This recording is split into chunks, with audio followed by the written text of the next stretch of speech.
Boa noite, meus queridos irmãos, graça e paz da parte do nosso Deus. Que Deus esteja abençoando você aí no seu lar, você que faz parte da igreja do Senhor, do corpo visível, a igreja do Senhor, nós louvamos a Ele por isso. E a você também, que mesmo não fazendo parte da igreja visível do Senhor, mas ouve a palavra, que Deus esteja abençoando a sua vida e fazendo com que as ações do poder de Deus em Cristo Jesus possa também alcançar a sua vida em Cristo. Vamos orar. Obrigado a Deus por mais um dia concedido a nós. Louvado seja o teu nome por estarmos mais uma vez reunidos para o estudo da palavra. Esta é a palavra que nos alimenta, esta é a palavra que nos sustenta e nós queremos te agradecer por isso. E da mesma maneira, Deus, quando estaremos lendo e meditando nela, que o Senhor possa sustentar as nossas vidas cada vez mais, no nome de Jesus. Amém. Nós vamos ouvir agora uma música.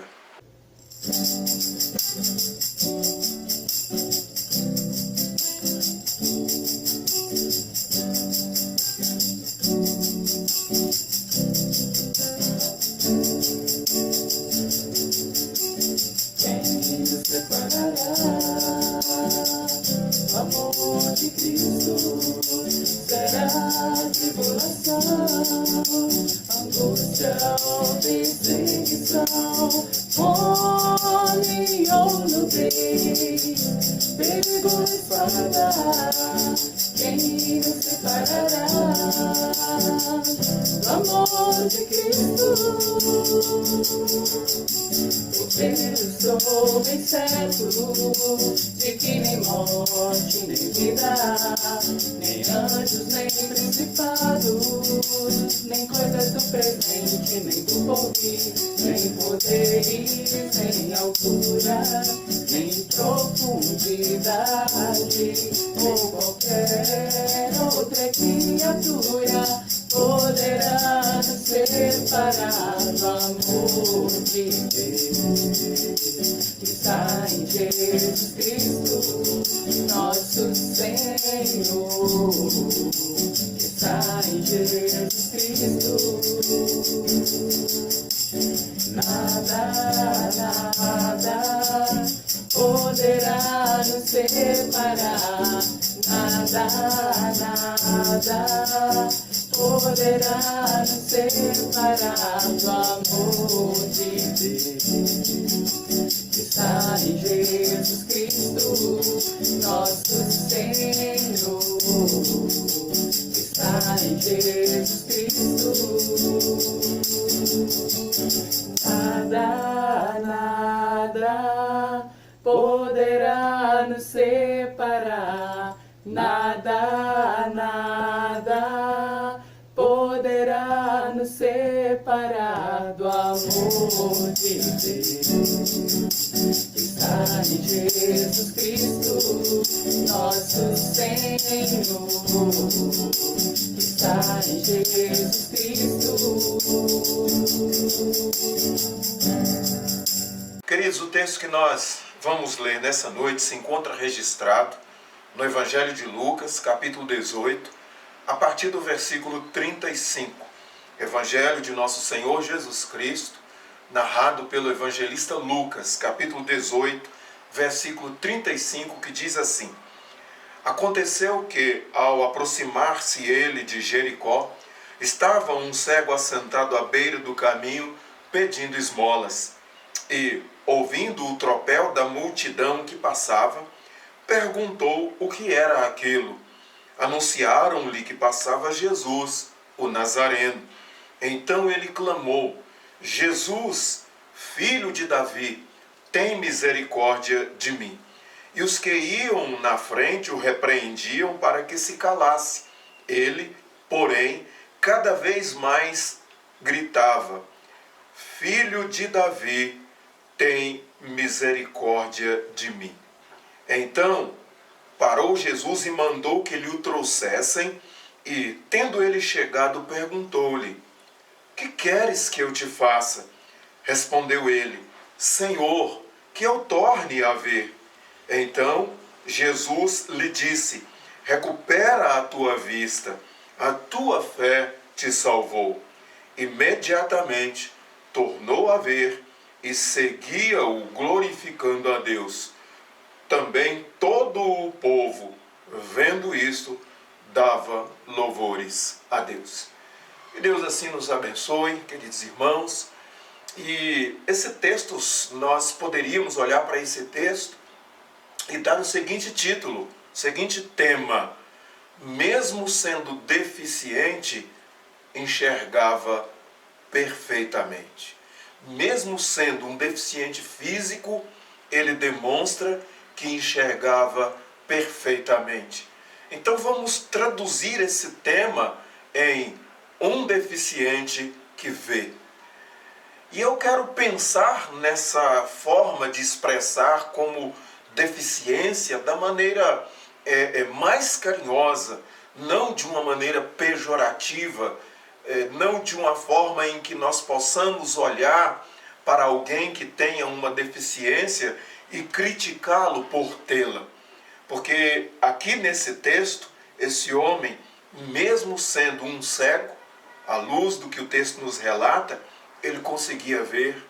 E talvez ele conseguia ver muito mais do que aquelas próprias pessoas que enxergavam literalmente e que estavam andando após Jesus. Porque quando ele toma conhecimento de que estava passando Jesus, o Nazareno, o versículo que chama a nossa atenção é o versículo 38.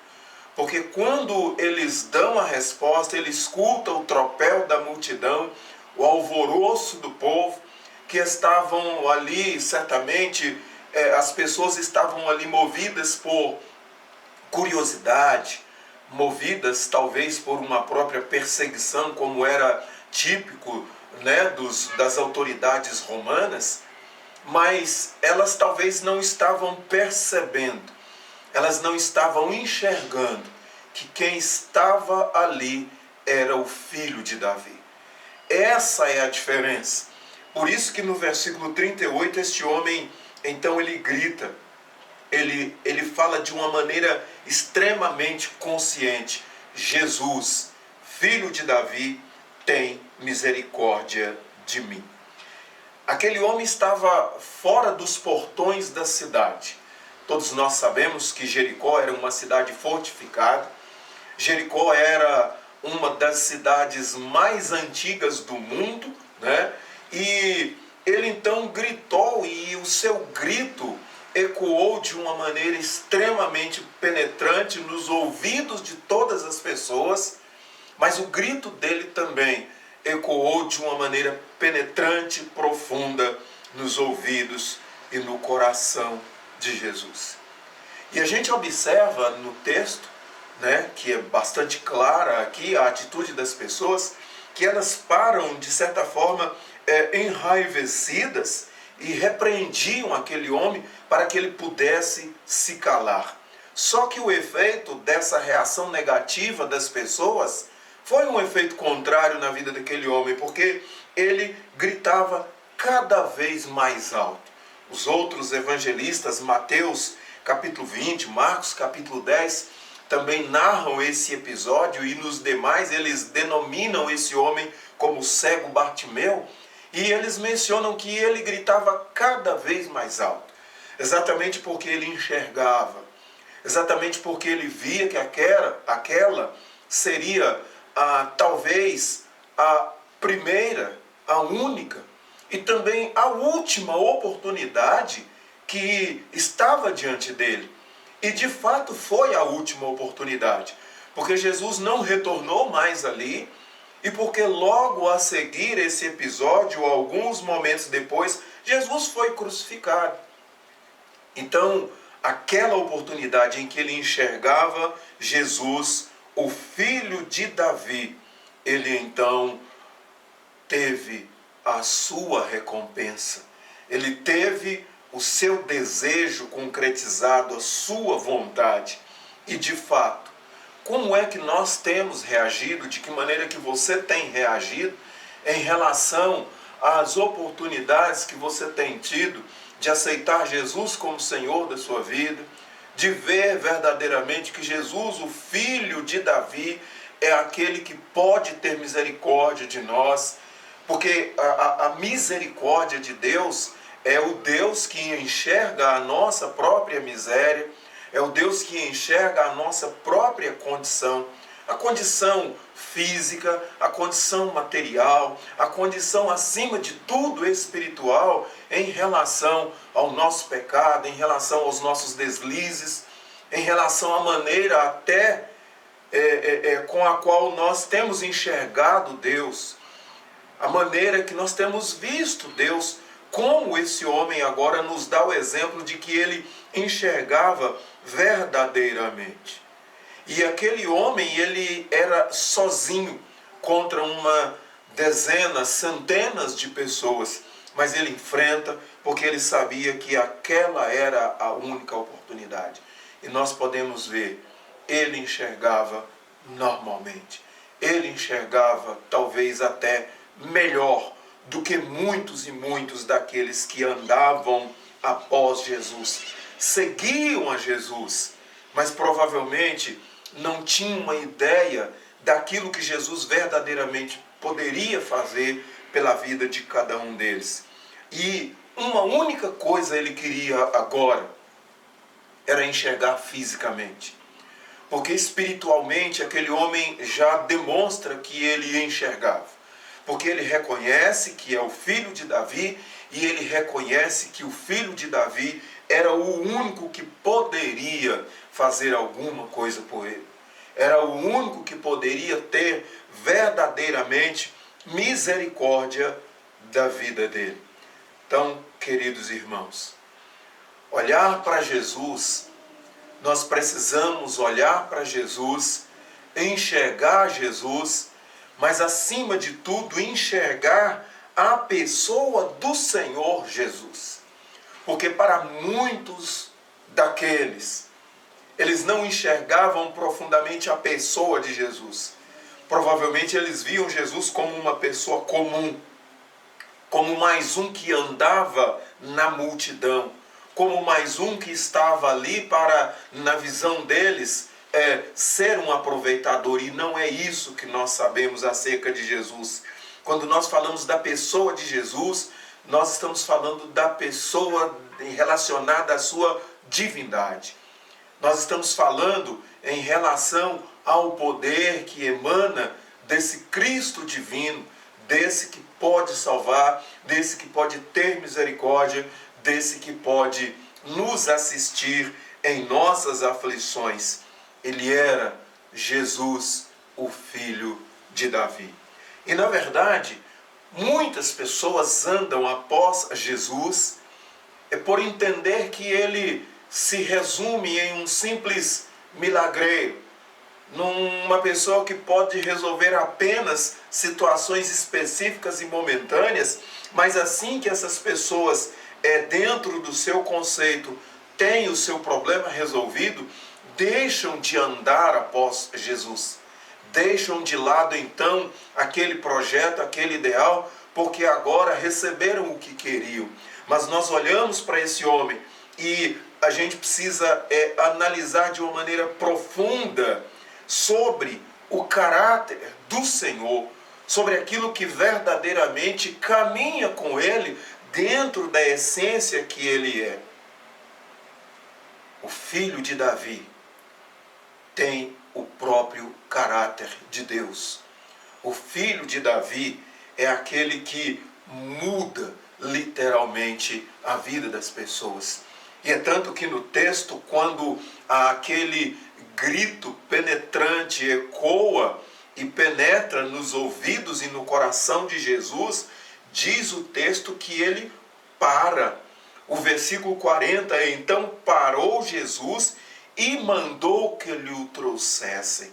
E tendo ele chegado, Jesus perguntou. Então olha como que o caráter de Jesus é esse caráter que vê a pessoa, é esse caráter que enxerga a necessidade da pessoa, é esse caráter que verdadeiramente tem misericórdia, tem compaixão, assim como Ele tem tido de cada um de nós, assim como Ele pode também ter misericórdia de você, que está aí agora nos assistindo, ouvindo essa palavra, e certamente em busca de muitas respostas para as perguntas que ocupam o seu coração, que ocupam a sua mente, para as muitas respostas que certamente você ainda não teve, que você ainda não encontrou. Olha aqui a oportunidade.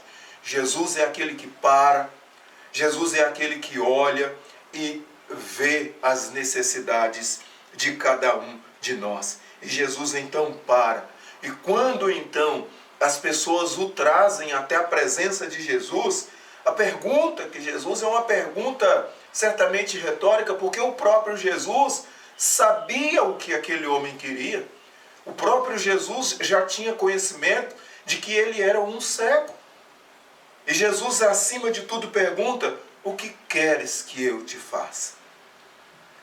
É a oportunidade que Jesus, dentro da sua misericórdia, dá a cada um de nós, para que nós possamos responder de acordo com aquilo que verdadeiramente nós cremos, de acordo com aquilo que verdadeiramente nós temos fé, de acordo com aquilo que verdadeiramente nós sabemos que encontraremos a alternativa certa, a resposta certa na pessoa de Jesus em nossas vidas. O que você quer que Jesus faça com a sua vida hoje? O que você quer que Jesus faça com o seu ser hoje, em todos os aspectos? É por isso que essa pergunta, ela é significativa. O que queres que eu te faça? E aquele homem, claro, a sua principal necessidade era física, enxergar. Mas ele já tinha espiritualmente enxergado o filho de Davi. Ele já tinha visto. Ele sabia que estava diante de alguém que poderia agora resolver a sua questão física. Por isso que ele diz: que eu torne a ver. Então Jesus fala: recupera a tua vista, porque a tua fé te salvou. A tua fé já te salvou, diz o versículo 42. Por que Jesus fala que a tua fé te salvou? Exatamente pelo grito de misericórdia, pelo pedido de misericórdia. Jesus, filho de Davi. A fé está inserida nessa frase. Jesus, filho de Davi, tem misericórdia de mim. A fé está embutida nessa declaração desse homem. Por isso que agora Jesus então diz: a tua fé te salvou espiritualmente. A fé te salvou da morte eterna. A fé agora faz de você uma pessoa salva eternamente. Então a vitória daquele homem foi dupla. Ele alcançou a vitória em relação à sua vida física, porque agora ele voltou a enxergar. Mas ele alcançou em Cristo Jesus a vitória espiritual, a vida eterna. Recupera a tua vista, porque a tua fé te salvou. Aí a gente percebe como que muitas vezes as nossas atitudes, aquele homem recebeu crítica, aquele homem foi repreendido, assim como também muitas vezes nós recebemos. As pessoas vão te repreender, vão te criticar por seguir Jesus, por querer Jesus, por estar com o seu coração radiante, mas não dê ouvidos a isso. Ouça tão somente a voz de Deus no seu coração. E aqui nós encontramos um homem que recebeu o amor e a misericórdia de Deus. Ele tinha uma necessidade, e a necessidade dele foi suprida em Cristo, o Filho de Davi. Por isso, no versículo de número 43 diz: imediatamente ele tornou a ver e seguia. Essa é a atitude que demonstra, ele seguia adorando, glorificando a Deus. E aquilo serviu de testemunho também para todo o povo, e é isso que Deus quer de nós, que a nossa vida seja de continuidade. Não receba o bem, a bênção espiritual, a bênção material, a bênção física da parte de Deus e o abandone e deixe de lado, porque agora você alcançou os seus objetivos. Continue glorificando, continue louvando, continue servindo. Aquele homem fez isso, seguia-o glorificando a Deus, dando louvores a Deus Pai. E com isso, todo o povo, vendo isto, vendo a atitude dele de adoração, de glorificação, então a partir do momento que nós recebemos os benefícios de Deus, nós também, através da nossa vida, precisamos testemunhar isso. Entender que o resultado daquilo é devido à ação de Deus nas nossas vidas, por isso glorificar, por isso adorar, como testemunho do que Deus tem feito por nós, como testemunho do que Deus pode continuar fazendo por outras pessoas. Toda a multidão, todo o povo vendo isso, também dava louvores a Deus. As suas atitudes têm repercutido na sociedade a ponto de que elas enxerguem em você as obras, as ações de Deus, e aí elas passam também a glorificar e a dar louvores a Deus. Que nós possamos pensar nisso, que você possa pensar nisso. Quais os benefícios, quais os resultados da sua busca, da sua procura, da sua expectativa em Deus. Jesus, filho de Davi, tem misericórdia de mim. Ele tem tido misericórdia de você, ele tem tido misericórdia de nós. Por isso, continue glorificando, por isso, continue dando louvores a Deus. Filho de Davi, tem misericórdia de nós. Que Deus nos abençoe. Amém. Vamos orar. Querido Deus, obrigado pela palavra do Senhor que nos sustenta. Obrigado porque muitas vezes, Deus, a nossa miséria espiritual não faz com que nós o enxerguemos verdadeiramente. Esse homem, mesmo sendo um deficiente visual, ele enxerga. E provavelmente ele enxergava até mais e melhor do que muitos daqueles que caminhavam após Jesus. Porque ao enxergar espiritualmente o filho de Davi, ele clama, tem misericórdia de mim. Que o Senhor continue tendo misericórdia de nós, que o Senhor continue tendo misericórdia da humanidade, que o Senhor continue abrindo os olhos das pessoas para que elas também o enxerguem e encontrem na pessoa de Jesus, o filho de Davi, e o busquem e vivam intensamente, recebam gratuitamente a vida eterna e creiam no Senhor. E que essa atitude sirva agora de testemunho para que outras pessoas também deem louvores e glorifiquem ao Senhor. Em nome de Jesus oramos. Amém. Que Deus assim nos abençoe, que Deus abençoe a sua vida hoje e sempre.